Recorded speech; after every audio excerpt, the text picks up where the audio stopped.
Good evening or afternoon, whenever you're watching this. Moon Princess here, and tonight we are going to talk about the Middlebury murders. It's a cold case that's now more than 80 years cold. So it's an unsolved case from Vermont. So on May 15th, 1935, two women were picking flowers in East Middlebury. So Mary Dog and her daughter. Sorry, my handwriting is terrible. So Mary and her daughter is Inez Perry. They were picking flowers. They were searching for mayflowers on an old logging road 4 miles outside of Middlebury, near Blackmere hunting camp.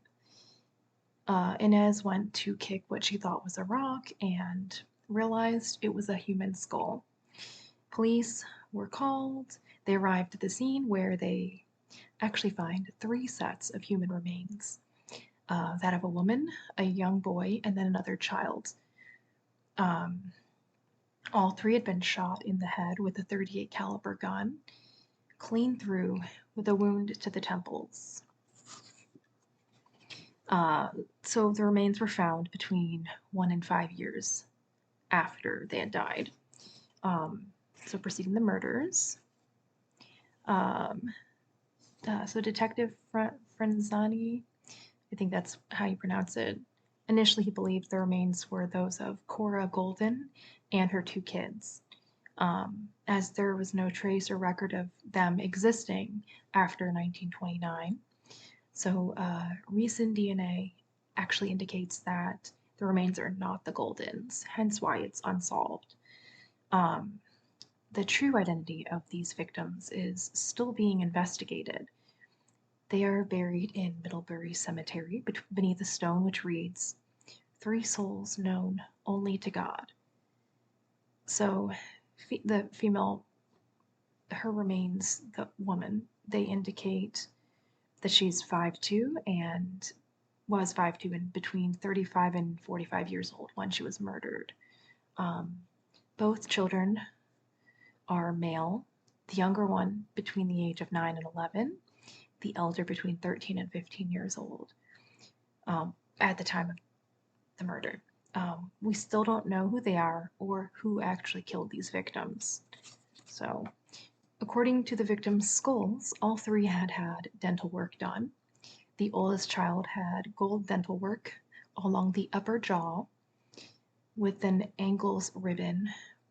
This work at the time would have cost $1,500. The victims' bodies were found beneath a pine tree close to the road, below a thin coating of pine needles and leaves. They were found in an army duffel bag. A tree root was growing over one of the victims' legs, so a 1/2 to 3/4 of an inch thick. Authorities initially thought the victims were naked, but they were bones by this point and had been a bit exposed to the elements for at least 3 to 5 years before then, so it's hard to know. Okay, so they believe victims were killed while sleeping or in bed, as part of their pillows were found with the remains, as well as chunks of matted hair, hair that's like blonde and then also dark, possibly auburn, with some of the strands several inches long. They found a small piece of the woman's silk dress,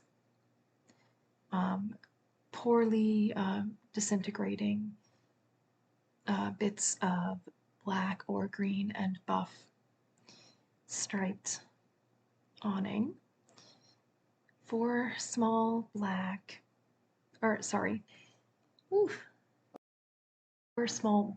pulleys, sorry. And then the corner of a woolen blanket was also found.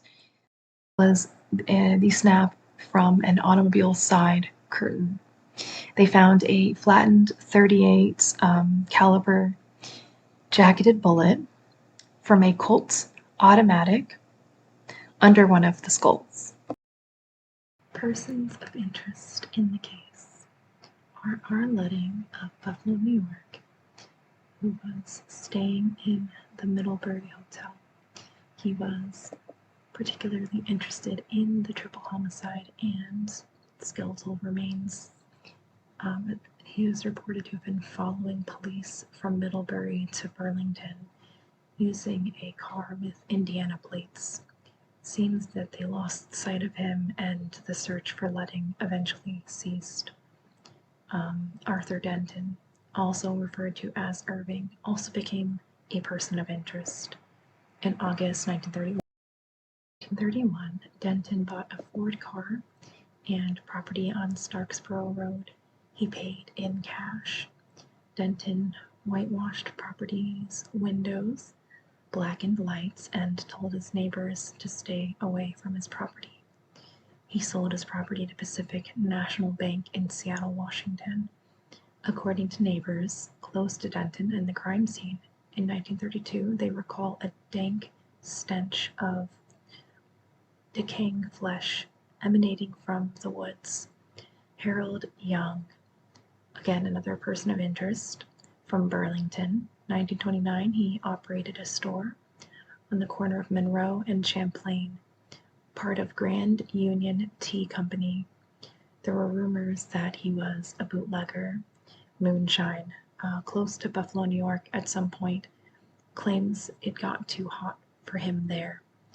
It is believed that he owned a .38 caliber Colt. His store building was owned by John Dayette. Young was notified that his wife and 11-year-old daughter were to meet him in Burlington, and then after that him and his family left. Harold Young, so census records indicate he is likely Harold C. West from Chelsea, Fulton, New York. He is in the newspaper as manager of the Grand Union Tea Company in Burlington, Vermont. He was in the Fulton, New York newspaper after he left his job managing Grand Union Tea Company to manager of Oneida Creamery in Fulton, New York. He was living with his wife, Clara. So back to the victims and their identities.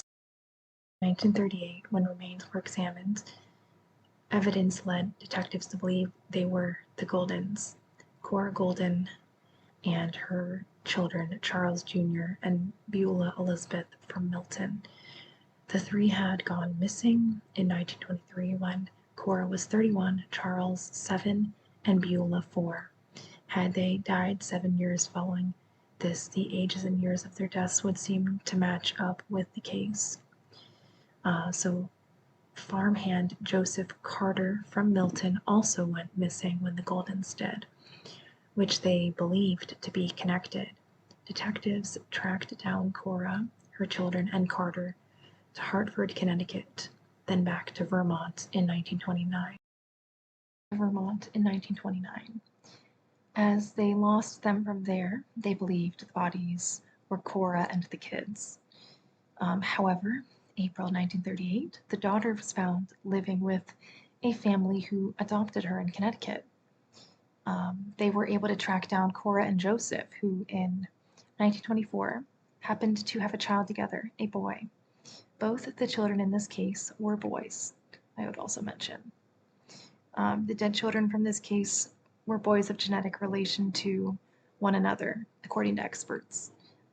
So archival records indicate that Cora Golden and Joseph Carter ended up using pseudonyms. Cora LaFlash, because that sounds like a real name. Thomas Charist, while in Vermont, for marital purposes. Those connected to their son, Francis. Charist's family lived in New York after Cora, or Elizabeth Charist's, death in 1938, though Charles and Francis did go back to Vermont at some point. DNA has further proven that they could not have been the three that were murdered. So that's the end of that. Really, we know very little, but I still thought it was interesting. So I hope you got something out of this video. Thank you so much for watching. Please like and subscribe if you enjoyed, and I look forward to seeing you in my next video. Good night, Moonies.